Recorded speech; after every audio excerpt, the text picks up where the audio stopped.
열왕기상 21장 1절에서 10절까지 말씀 함께 읽겠습니다. 그 후에 이 일이 있으니라.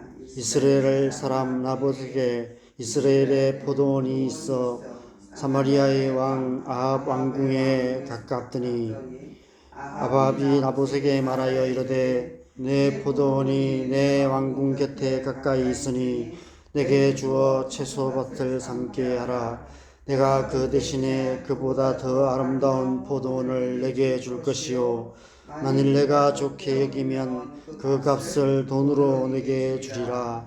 나봇이 아합에게 말하되 내 조상의 유산을 왕에게 주기를 여호와께서 금하실지로다 하니 이스라엘 사람 나봇이 아합에게 대답하여 이르기를 내 조상의 유산을 왕께 줄 수 없다 하므로 아합이 근심하고 답답하여 왕궁으로 돌아와 침상에 누워 얼굴을 돌리고 식사를 아니하니 그의 아내 이세벨이 그에게 나와 이르되 왕의 마음에 무엇을 근심하여 식사를 아니하나이까.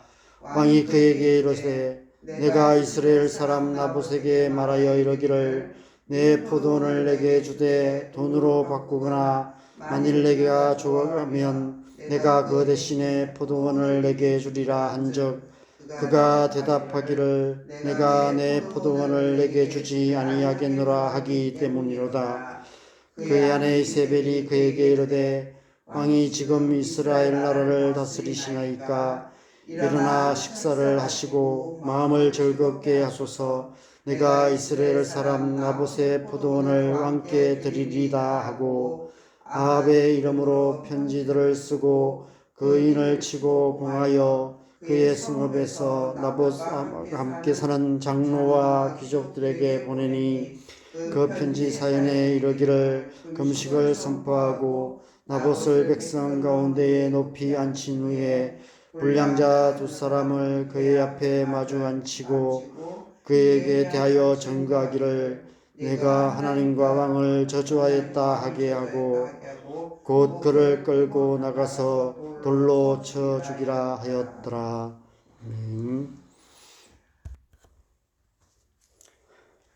오늘 본문은 아합과 이세벨의 진면목이 드러나는 사건입니다. 하나님께서 나봇의 포도원 사건을 통해서 아합과 이세벨의 민낯을 드러내고 계십니다. 오늘 저는 아합의 이야기만을 좀 나누고 이세벨 이야기는 내일 본문과 함께 나누었으면 좋겠다 생각합니다. 어제 말씀에서 우리는 선지자의 심판의 말씀을 듣고 근심하고 답답하여 자기 왕궁으로 돌아가 버리는 이스라엘 왕 아합의 뒷모습을 보았습니다. 자신의 죄를 자복하고 회개하며 하나님께로 돌아가지 않고 끝까지 자기 길을 가는 어리석은 뒷모습이었습니다. 우리의 뒷모습이 이런 모습이 되어서는 안 되지 않을까 싶습니다. 그런데 오늘 말씀해 보면 왕궁으로 돌아간 아합이 여전히 근심하고 답답하여 하고 있습니다. 4절 하반절에 보면 아합이 근심하고 답답하여 왕궁으로 돌아와 침상에 누워 얼굴을 돌리고 식사를 아니하니라고 말씀하고 있습니다. 근심하고 답답하여 식음을 전폐하고 드러누워 있는 모습만 본다면 어제 말씀에서 선지자를 통해 들은 하나님의 심판의 말씀 때문인 것 같아 보입니다. 그러기라도 했다면 일말의 소망이라도 있었을 것입니다. 하나님께서 그를 긍휼히 여기셔서 또 다른 선지자를 보내셔서 위로와 소망의 말씀을 주실 수도 있으셨을 것입니다. 그런데 오늘 아합이 근심하고 답답하여 식음을 전폐하여 누워있는 이유가 기가 막힙니다. 왕궁 곁에 있는 나봇의 포도원을 탐내다가 그것이 자기 마음대로 되지 않아서 그러고 있었다는 것입니다. 불과 어제 말씀에서 하나님의 심판의 말씀을 들었는데 하루 만에 단지 한 장을 넘겼는데 이 나봇의 포도원을 탐내다가 그것 때문에 식음을 전폐하고 근심하고 답답하여 하고 있는 아합의 모습을 보게 됩니다. 조상으로부터 기업으로 받은 땅은 매매를 할 수 없는 것이 하나님의 율법이었습니다. 땅 주인이었던 나봇은 아무리 왕이 원하고 아무리 많은 값을 준다 해도 하나님의 율법을 어기고 그 땅을 팔 수가 없었습니다. 아합은 하나님의 법 때문에 자기가 원하는 땅을 갖지 못하게 된 것 때문에 근심하고 답답하여 이렇게 식음을 전폐하고 덜어누워 버린 것입니다. 서너 살짜리 어린아이나 하는 짓을 하고 있었던 것입니다. 이런 아합의 모습에 참 말문이 막힙니다. 일말의 동정심조차 없어지는 것 같습니다. 흔히 하는 말로 만정이 다 떨어지는 것 같습니다. 하나님의 심판의 말씀 앞에 두려워 떨며 금식하며 기도해야 할 때였습니다. 어제 선지자의 입에서 선포된 말씀을 보면 자기의 잘못으로 자기만이 아니라 자기 자신의 생명만이 아니라 많은 백성들까지도 심판을 당하게 생겼습니다. 이스라엘의 왕이라면 최소한 자기 백성들만이라도 살려달라고 금식하며 기도해야만 했습니다. 그런데 오히려 백성의 포도원을 탐내다가 그것이 뜻대로 안 된다고 식음을 전폐하고 드러누워 버린 아합을 어찌해야 좋을까요? 그러나 우리가 성급하게 아합을 욕하거나 정죄할 수 없는 것은 이 모습이 우리의 모습일 수도 있기 때문입니다. 아합은 아마 그 선지자의 말을 크게 귀담아 듣지 않았던 것 같습니다. 선지자들은 늘에 저런 말을 한다, 또 저런다 라고 생각했을 것입니다. 이세벨이 옆에서 그렇게 달랬을 것입니다. 늘 하는 얘기니까 신경 쓰지 말라고. 선지자들은 밥만 먹고 그런 말만 하는 사람들 아니냐고. 언제 선지자가 좋은 얘기하는 선지자 본 적이 있냐고. 그렇게 부추겼을 것입니다. 여러분, 왜 선지자들이 나쁜 얘기만 할까요? 부모님들이 자녀들에게 공부하라 잔소리하는 이유와 같은 이유입니다. 공부 열심히 안 하기 때문에 공부하라는 잔소리를 할 수밖에 없습니다. 맨날 스마트폰만 보고 앉아있고 몇 시간씩 게임만 하고 있기 때문에 하지 말라, 제발 좀 그만하고 공부 좀 해라 라고 잔소리할 수밖에 없는 것입니다. 하나님께서 선지자들을 계속해서 보내셔서 북이스라엘 백성들의 죄를 거듭거듭 책망하신 이유는 그들이 계속 죄를 짓고 있었기 때문입니다. 나쁜 짓만 하고 있기 때문에 나쁜 얘기만 할 수밖에 없으셨던 것입니다.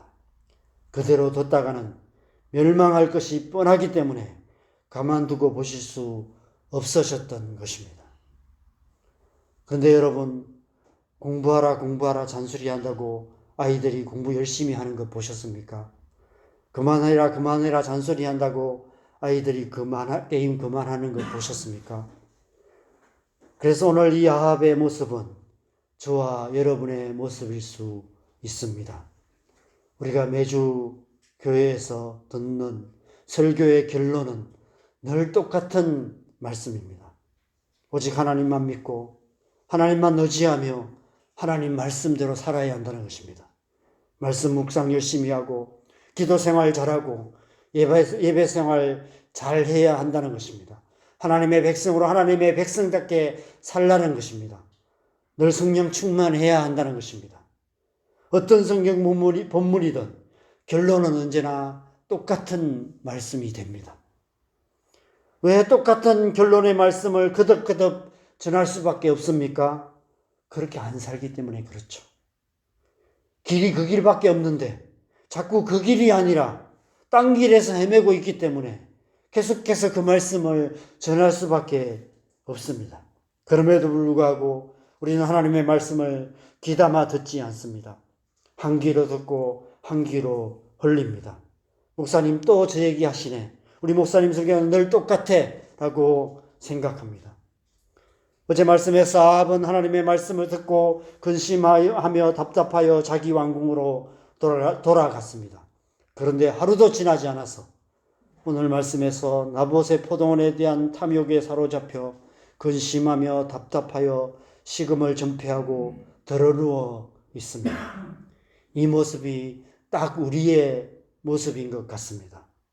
주일 예배에서 손들고 하나님을 찬양하며 하나님의 말씀을 듣고 아멘하며 하나님의 말씀대로 살기로 결단하며 기도하지만 하루도 지나지 않아서 이 세상에서 세상이나 세상에 있는 것들에 온통 마음을 빼앗겨서 뭘 먹을까, 뭘 마실까, 무엇을 입을까 염려하며 살아가고 있습니다.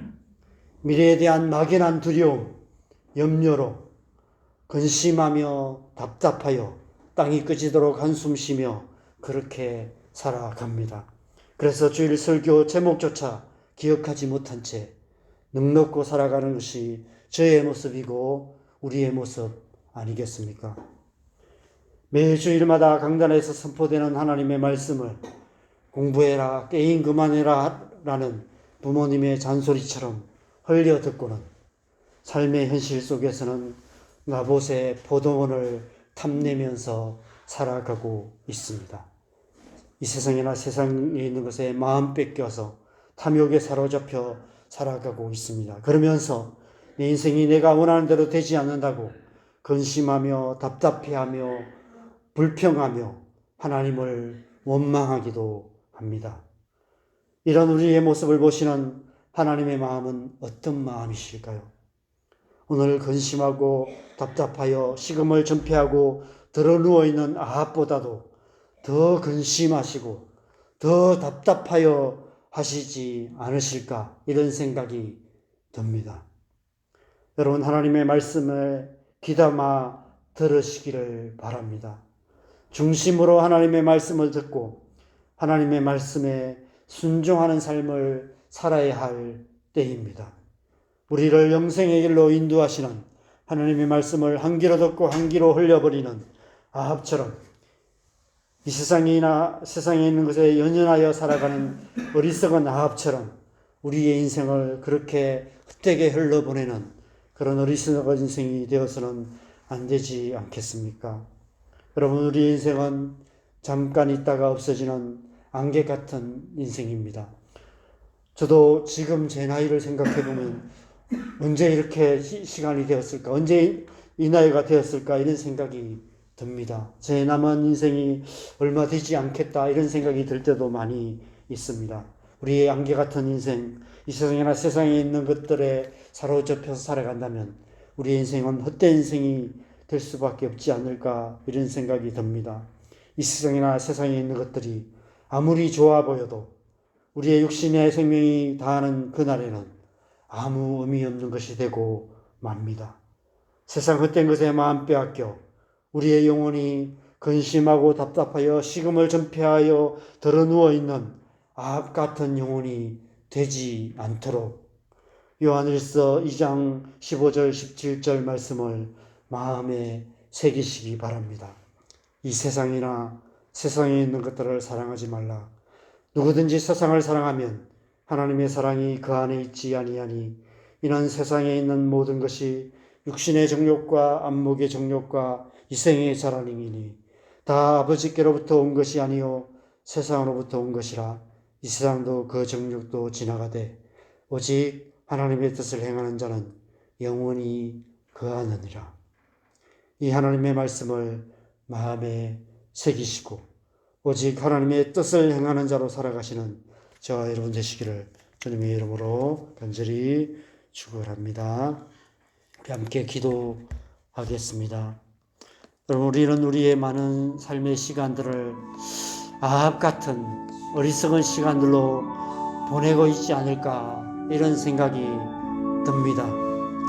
우리도 모르게 세상이나 세상에 있는 것들에 우리의 마음을 빼앗기고 막연한 두려움, 미래에 대한 막연한 염려 때문에 그렇게 또 미래를 염려하며 막연한 부담감 속에 살아가는 우리의 모습을 보게 됩니다. 그래서 미래에 대한 막연한 그런 두려움 때문에 노후 대책 세운다고 퇴직금을 투자했다가 다 잃어버리는 그런 일들이 세상에 참 많이 일어나고 있습니다. 그런 우리의 심리를 이용해서 사기치는 그런 사람들도 많이 있습니다. 이러한 세상 속에서 살아가는 우리가 아합처럼 어리석은 영혼으로 살아간다면 우리 또한 실패한 인생을 살 수밖에 없는 것입니다. 여러분, 우리의 남은 인생이 그렇게 많지 않습니다. 우리의 남은 삶 정신 바짝 차리고 늘 하나님의 말씀에 귀 기울여 듣고 하나님의 말씀에 온전히 순종하며 살아가야 할 때가 아닐까 생각합니다. 이 세상에나 세상에 있는 것 사랑하지 않고 오직 하나님의 뜻을 행하는 자가 영원히 거한다고 말씀하고 있습니다. 오늘 하루 우리 하나님의 말씀 굳게 붙들고 믿음으로 하나님의 말씀대로 살아가는 하나님의 백성 될 수 있도록 아침에 주의 성령으로 충만케 하셔서 오늘 하루 온전히 주님과 동행하며 하나님의 백성답게 살아가는 그런 하루 되게 하여 주시옵소서. 우리의 삶을 주님 앞에 올려드리면서 함께 기도하겠습니다. 기도하십시다. 하나님 아버지, 지금까지 지나온 우리의 삶을 돌아볼 때 삶의 너무나 많은 순간들을 아합처럼 어리석은 모습으로 이 세상이나 세상에 있는 것들의 마음 빼앗기면서 내 것이 아닌 것을 탐내면서 주님 내게 주신 것들에 만족하지 못하고 불평하고 불만하며 하나님을 원망하며 내 인생이 내 뜻대로 되지 않는다고 생각하며 다른 사람들이 가진 것을 부러워하며 그렇게 살아가는 우리의 모습들을 우리의 어리석은 모습으로 살아왔던 것을 주님 앞에 고백합니다.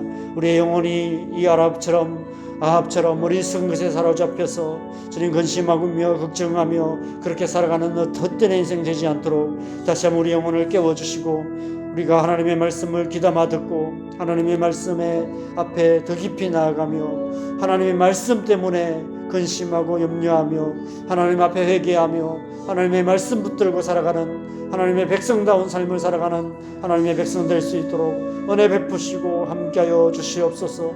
주님이 마지막 시대에 주님 세상에 온갖 거짓된 것들로 유혹하는 이 사단의 기가 가득한 이 세상 속에서 우리가 정신 바짝 차리고 하나님의 말씀을 마음에 새기고 하나님의 말씀을 늘 기억하며 주야로 묵상하며 이 말씀만 붙들고 살아가는 하나님의 백성 되게 하여 주시옵소서.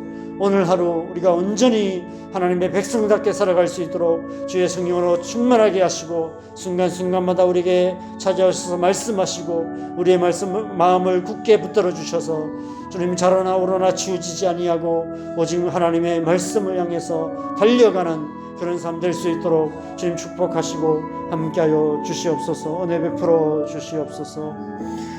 자, 우리가 한 가지 더 기도하십시다. 우리의 자녀들을 위해서 기도하시고 교회를 위해서 기도하시고 이 나라 이 민족과 또 전쟁이 일어나고 있는 이 땅을 위해서 우리 함께 기도하셨으면 좋겠습니다. 특별히 우리 선교사님들을 위해서 좀 기도하시면 좋겠고요. 또 이 이스라엘 땅과 그 주변 중동 지역에서 사역하시는 많은 선교사님들 계십니다. 이러한 상황 속에서 선교사님들의 생명이 위협에 처하는 그런 상황에 처해 계시는 것 같습니다. 우리가 그 가운데 하나님께서 은혜 베푸시도록 우리 함께 기도하시고 자유롭게 기도하시다가 돌아가시면 좋겠습니다. 함께 기도하겠습니다.